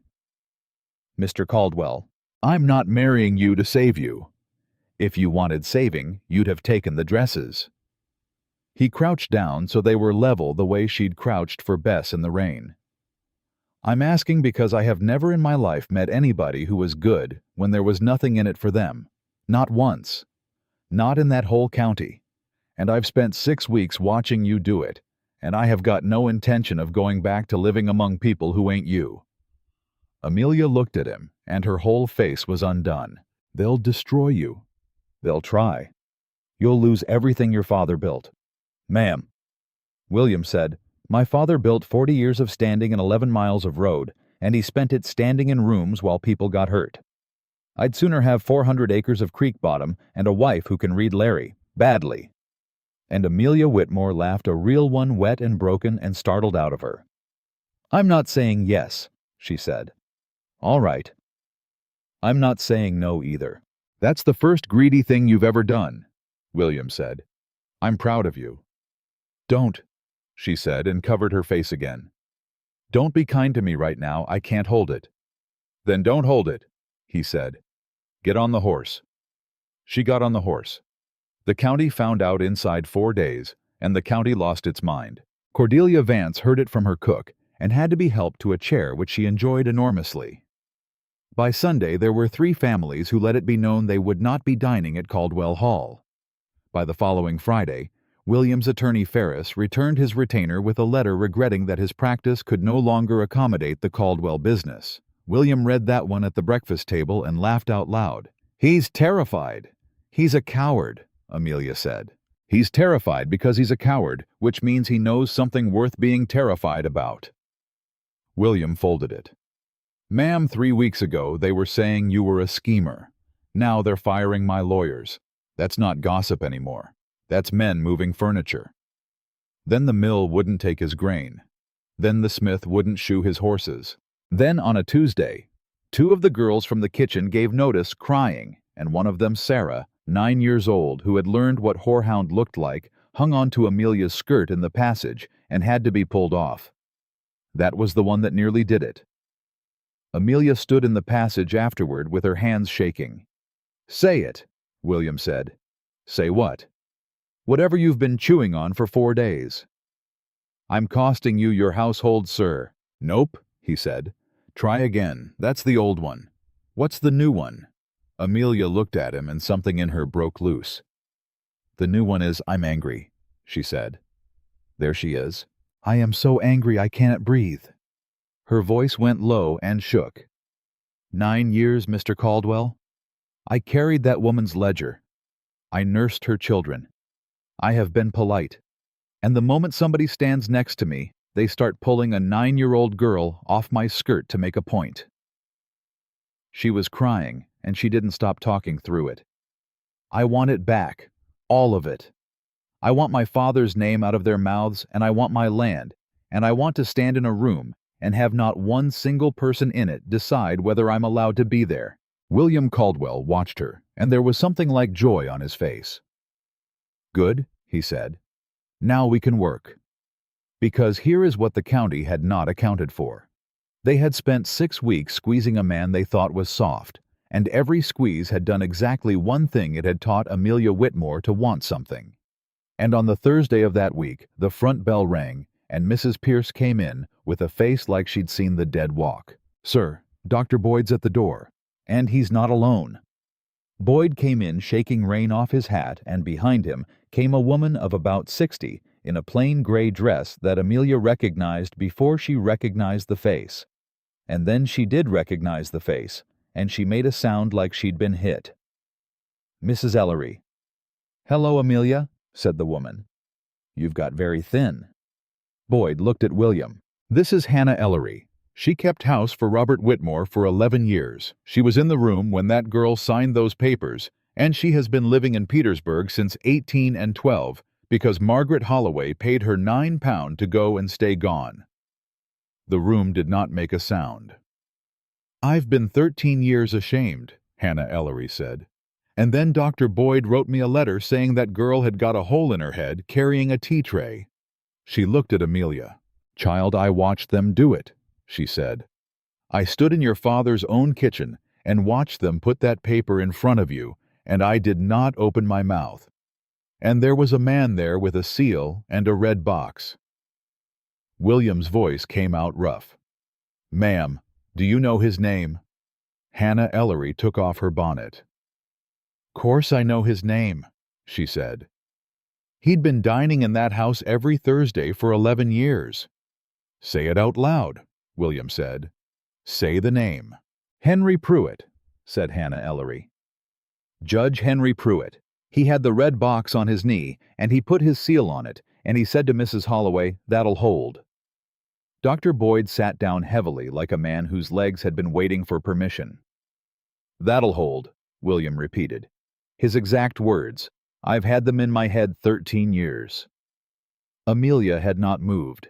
She was standing by the door with one hand on the frame, and her face had gone the way it went, blank, scrubbed clean. "Mrs. Ellery," she said. "Why now? Child." "No, I want to know." Her voice was perfectly level, and it frightened everyone in the room. You've been 40 miles away for 13 years. There's been a male coach the whole time. Why now?" Hannah Ellery looked at her hands. "Because I could tell myself you were all right," she said. "That's the honest answer, and it's an ugly one. Margaret wrote me twice a year. Amelia is well. Amelia is content. Amelia has grown into a fine young woman and is a great comfort to us. And I believed it because believing it let me sleep." She looked up.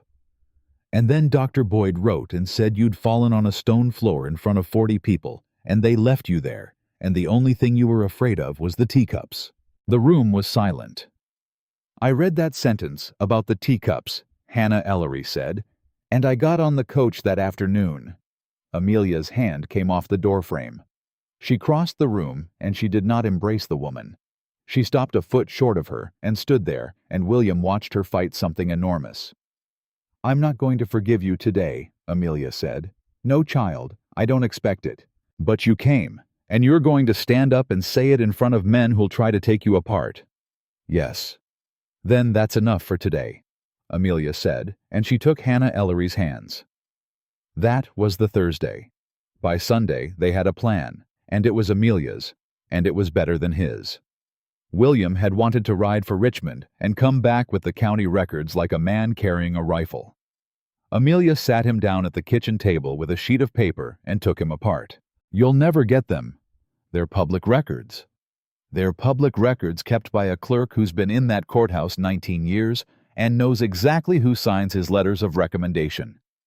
She tapped the table.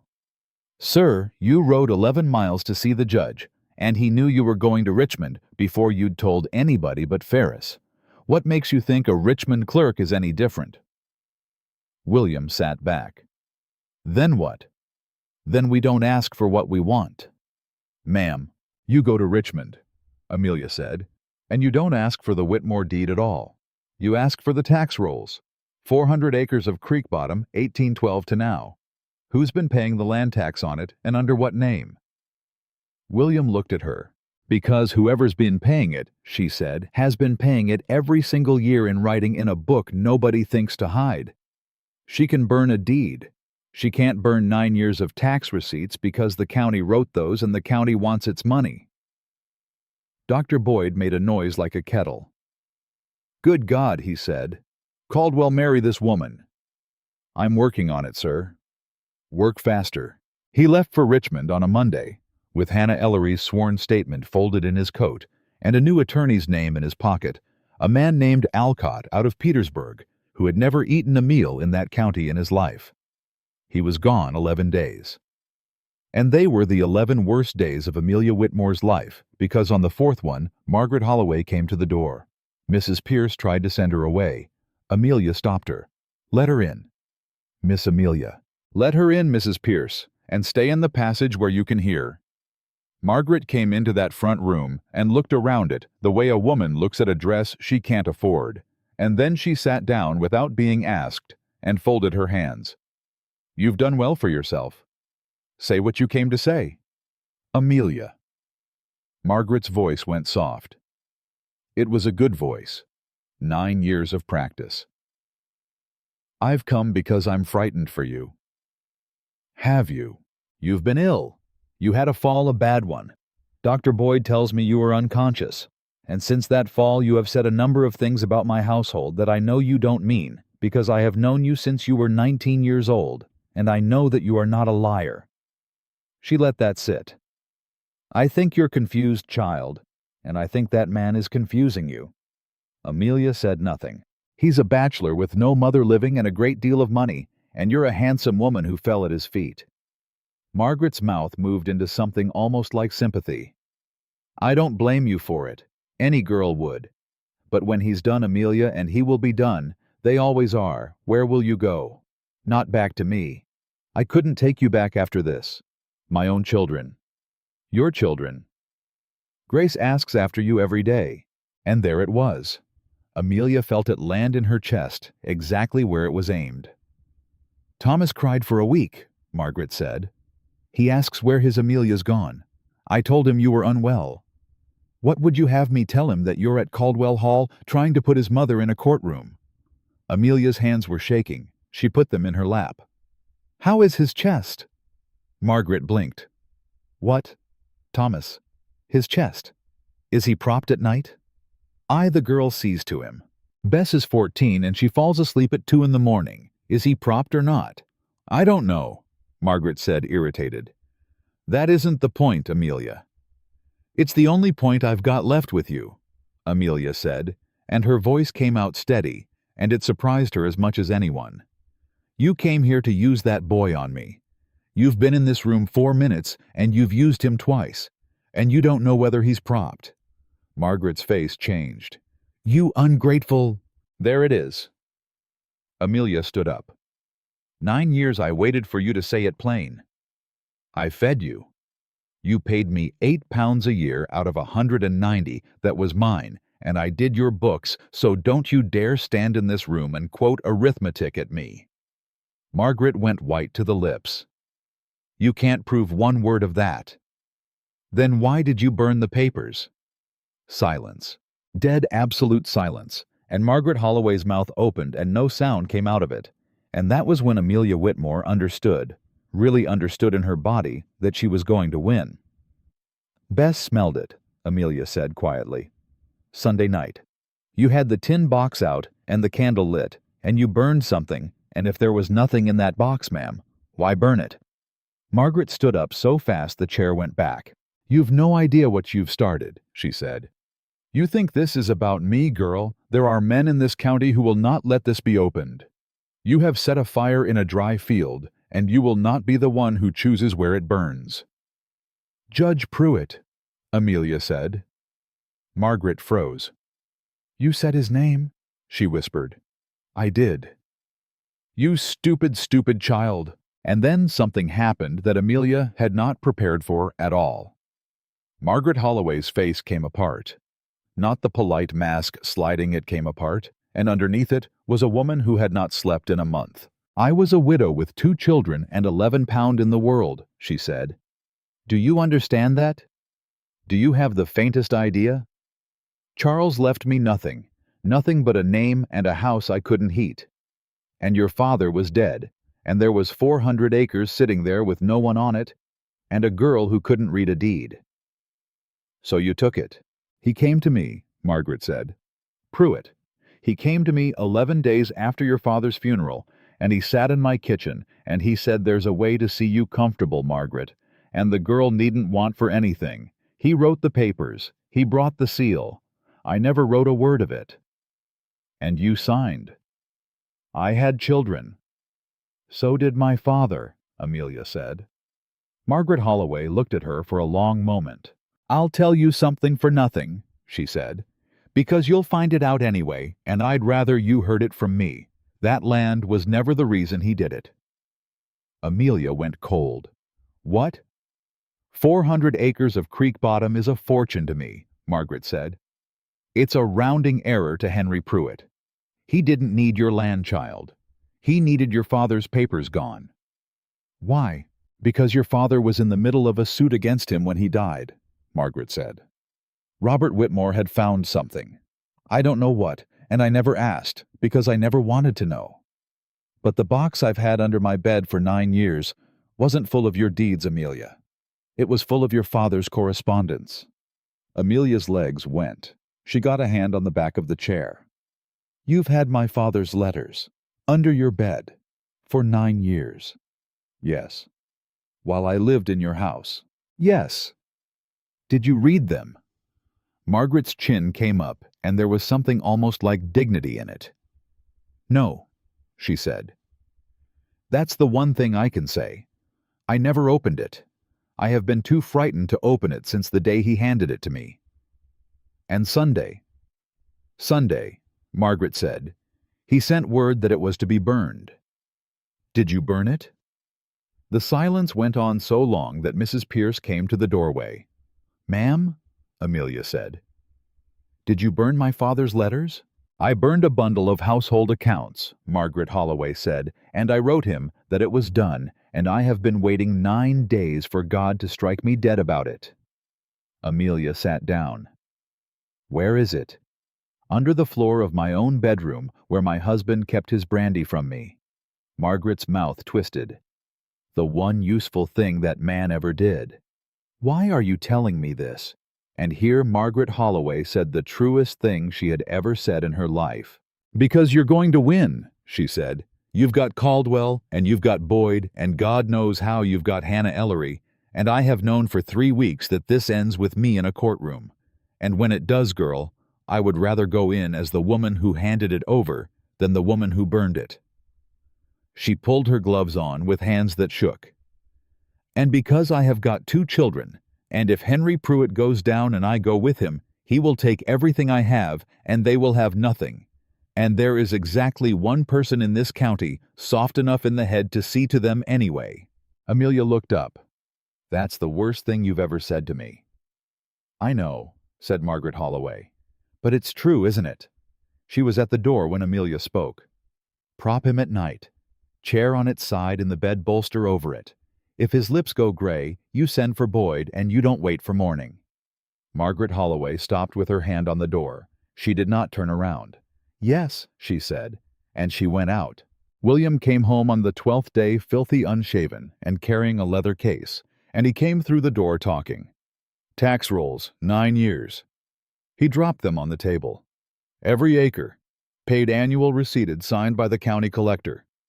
And you were right, ma'am. They never thought to hide it. They never thought about it once. Whose name? That's the thing. He was pulling papers out. First 3 years Margaret Holloway executrix, then 1815 it changes. Look. Amelia looked. H. Pruitt agent? He put his own name on it, William said. 3 years ago. Got greedy, or got confident, or got tired of trusting her. It don't matter which. There is a book in the Richmond courthouse with Judge Henry Pruitt's name on your land in his own hand, and Alcott says it's worth more than 100 witnesses. William? He stopped. It was the first time she had used his name. There's a box under Margaret Holloway's bedroom floor, Amelia said, with my father's correspondence in it. And Pruitt ordered it burned 9 days ago. William Caldwell sat down slowly. Say that again. She said it again. All of it. And when she got to the part about her father's suit, William put his hands flat on the table and stared at them. Then it was never about the land. No, Amelia. He looked up. If your daddy had something on Pruitt, and your daddy died 11 days before that man walked into Margaret Holloway's kitchen with a seal in a red box. Don't. Ma'am. Don't say it, Amelia said. Because if you say it, I have to think about it, and I have got to be able to stand up in a room next week, and I can't do it carrying that. William reached across the table and took her wrapped hands in both of his, and it was the first time he had touched her since the night on the road. All right, he said. We'll carry it later. They got the box on a Tuesday out from under a floorboard, with Alcott and Dr. Boyd and Hannah Ellery standing witness, and Margaret Holloway sitting on the edge of her own bed with her face in her hands. There were 41 letters in it. There was also a deed and a will and a page in Robert Whitmore's hand listing 11 names with sums beside them. Men who had come to him in 1811 because they had signed notes at a bank in Norfolk, and every one of those notes had been called early, and every one of those farms had been bought inside the year by an agent working for Henry Pruitt. 11 families. Amelia read that page standing up in that bedroom, and then she had to sit down on the floor with it, and William knelt beside her, and she said over and over, He wasn't ashamed. He wasn't ashamed. They said he died of shame, and he wasn't ashamed he was fighting them. I know. He was fighting them by himself, and nobody helped him. I know, sweetheart. 9 years I let them say he was a fool. You were 19, William said. You were 19 and you had nobody, and they made sure of it. Amelia, look at me. He didn't lose. He just ran out of time. You're the rest of the time. It took 4 months. Alcott filed in Petersburg, not in the county, which was Amelia's idea too. Hannah Ellery swore her statement in front of 3 magistrates who had never dined with anybody. The tax rolls went in. The letters went in. And in November of 1816, in a courtroom 40 miles from the church porch, where Cordelia Vance had held court, Judge Henry Pruitt sat and listened to a woman in a gray dress describe a red box on a knee.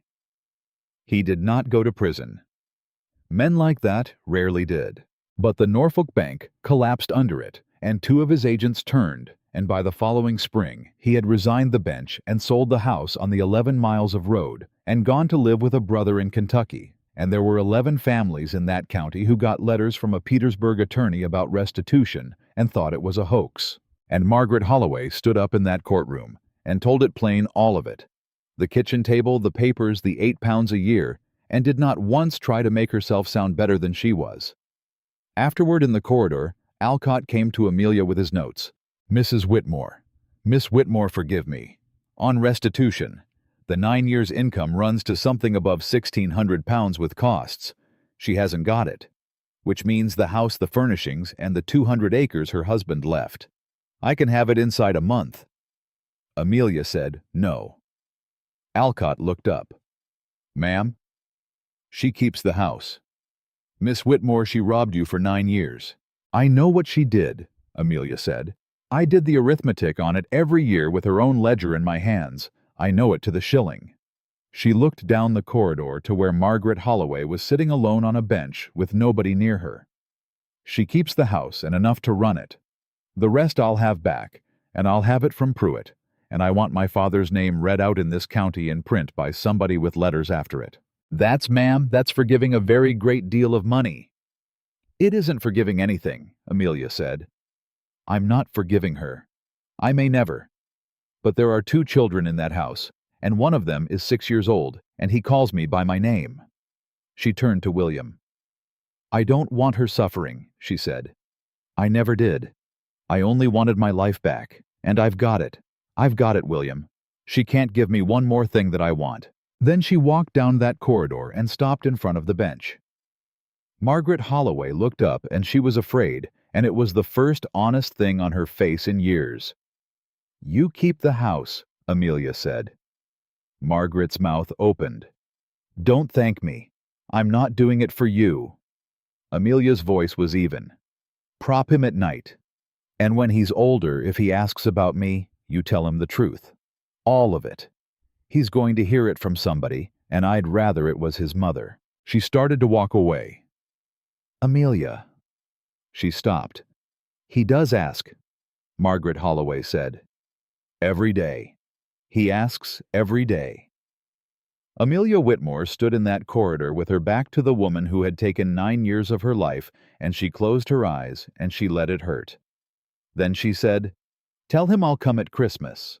And she walked out into the street where William Caldwell was waiting with his hat in his hands, and for the first time in 9 years, there was nowhere in the world she had to be. They were married in March of 1817 in the small church at Petersburg, 40 miles from the county that had watched her bleed. 19 people came. Dr. Boyd gave her away and complained about it the entire morning. I'm 71 years old, and I've delivered half of Virginia, and now I'm to walk down an aisle like a bridegroom's uncle. And then he cried straight through the vows and told everyone afterward it was his eyes. Hannah Ellery sat in the front pew in the gray dress. Mrs. Pierce sat beside her and held her hand the whole way through 2 housekeepers who had never met before that autumn and would be writing to each other until one of them died. Bess came. She was 15 by then and had left the Holloways and was working in the Caldwell kitchen, and she wept so loudly during the vows that William lost his place. And 9-year-old Sarah, who had been pulled off Amelia's skirt in a passage, stood at the back with her mother and threw a fistful of dried lavender at the couple with such force that it went in William's eye. That was the wedding. 19 people and a bruised eye. Cordelia Vance was not invited and made it known at length for 3 weeks that she would not have come anyway. Amelia Whitmore Caldwell did not care. That was the thing that undid the county. In the end, not the courtroom, not the tax rolls, not the ruin of Henry Pruitt.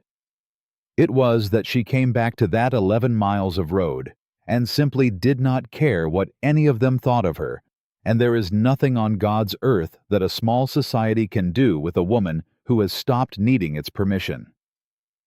The land came back in April, 400 acres of creek bottom, and William rode out with her the first morning to look at it, and she stood at the fence line for a long time without saying anything.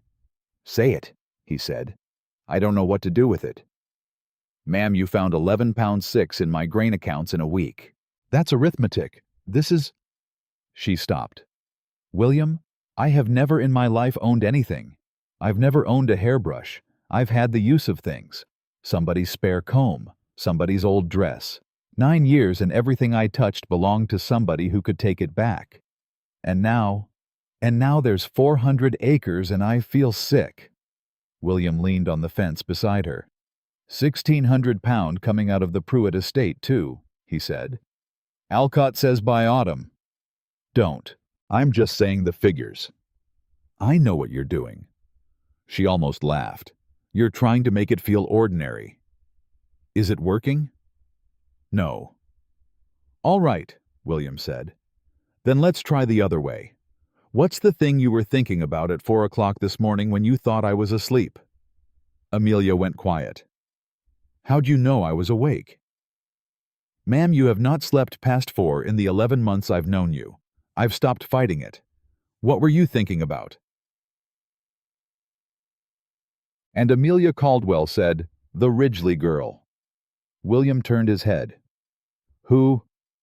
You wouldn't know her. Nobody would. She was still looking at the fence line. Her name's Ruth. She was a hired girl at the Pruitt house, and she got with child 2 winters ago, and they put her out in January. January, William. And there was nowhere. There is nowhere. There's the poorhouse in the next county, and they separate you from the baby, and there's the road, and that's the whole list. What happened to her? I don't know, Amelia said. That's the point. Nobody knows. She walked out of that house, and the county closed over the top of her like water, and not one person in it ever said her name again. She turned around. There were 11 families in my father's list, 11 farms taken, and every one of those farms had people on it who weren't in the letters at all, because nobody writes letters about the hired girl.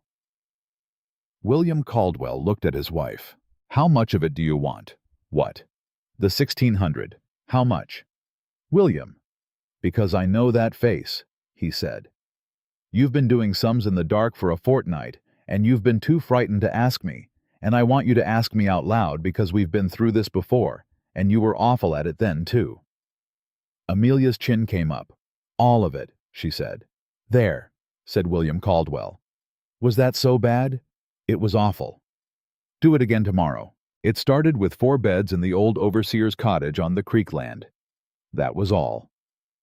4 beds, a stove, and a rule Amelia wrote out and nailed to the inside of the door, which said in full, No woman here will be asked what she did. Dr. Boyd read it and took his spectacles off and cleaned them on his sleeve. You'll get liars, he said. I'll get liars. You'll get women who'll rob you. I expect so. You'll get the county down on your head. They'll call it a house of a certain description within a fortnight. They'll call it that whatever's in it, Amelia said. They called me a schemer for 6 weeks and I hadn't done a thing but sort your comfrey. Boyd put his spectacles back on. 4 beds is nothing, he said. Make it 12 and I'll come out Tuesdays. It was 14 by Christmas. Ruth Ridgely was the 9th. She came up that road in November of 1817 with a child on her hip, and she had been walking for 2 years in a manner of speaking, and when Amelia opened the door, Ruth would not come in. I ain't got money. I know. I ain't asking charity. I know that too. Come in. You don't know what I... Miss Ridgely, Amelia said. There's a paper on the back of this door, and it says nobody's going to ask you. Now the child's cold, and I've got soup, and you can stand out here arguing with me until it goes off, or you can come in and be difficult where it's warm. Ruth Ridgely stood on that step and started crying, and it was the loose, ugly kind, the kind a person does when they have been holding a thing up with both arms for 2 years, and somebody finally puts a hand under it. Amelia knew that cry from the inside. She had done it once herself on a milestone on a dark road 4 miles from Caldwell Hall. She did not say, I understand. She took the baby. By 1819 there were 3 buildings. The first was the cottage, which by then everybody called the Creek House, and nobody called anything worse because a thing that treats sick children well for 2 years buys itself a reputation faster than gossip can spend one. The second was a school which was Bess's doing. Bess was 17, and she came to Amelia one evening with her hands twisting and said, "Ma'am, the little ones, the orphan ones, you get 'em sewing and you get 'em scrubbing, and then they're 15 and they've got the same nothing I had. What would you have instead?" "Reading," Bess said. "And figures. Figures especially, ma'am, because—" She stopped. "Say it." "Because if I'd known figures, I'd have known what they were paying me," Bess said. "And if I'd known what they were paying me, I'd have known what I was worth, and I'd not have stayed 4 years. Amelia Caldwell sat down. "Bess," she said, "how old were you when you came to the Holloways?" 10, ma'am. "And you learned your letters where?" "Off you," Bess said. "In the scullery, when she was out." Amelia had to leave the room. The school took 11 children the first year and 30 the third. And Amelia taught figures herself 2 mornings a week. And there was not one child who came through that door who was not taught before anything else how to read a wage book. "You're raising an army," William said. "I'm raising bookkeepers." "Ma'am, in this county, that's the same thing." The third building was the one that made the trouble. It was a lying-in room, a proper one with Boyd's instruments and Amelia's stores, and 2 women trained to attend. And it took women who were not married, which the minister at the 11-mile church took public exception to in the spring of 1820. He preached on it. He did not use her name, but he did not have to. And what happened next was the thing Amelia would tell about for the rest of her life, because she was not there for it.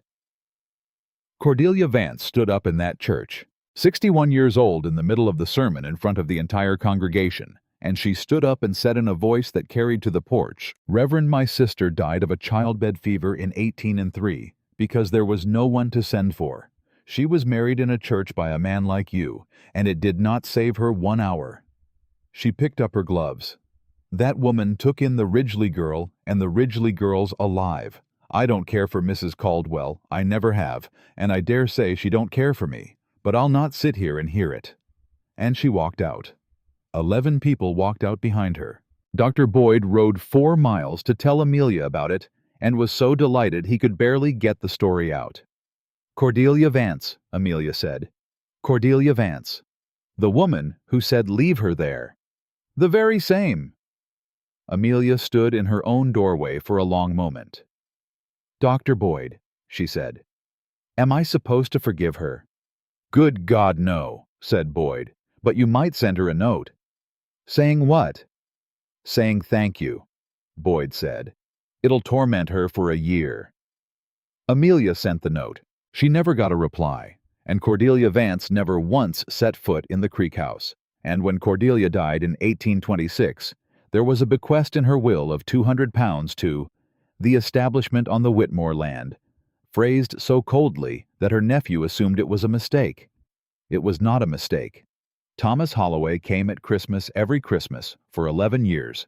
The first one was terrible. He was 7 and he did not understand, and he asked in front of everyone, "Why did you go away?" And Amelia had to put her spoon down and take him into the passage.